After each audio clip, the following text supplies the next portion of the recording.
What's up, dude?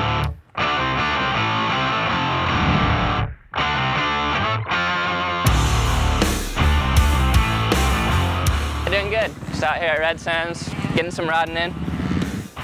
You know, I spent some time back home in California and also in Alabama.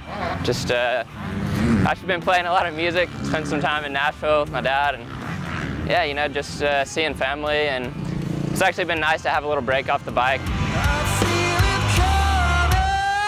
I feel it coming. I have been waiting for now. This is my reason. Recovering a lot quicker than I expected, and actually surprised to be back on the bike this quick. So that's been really good.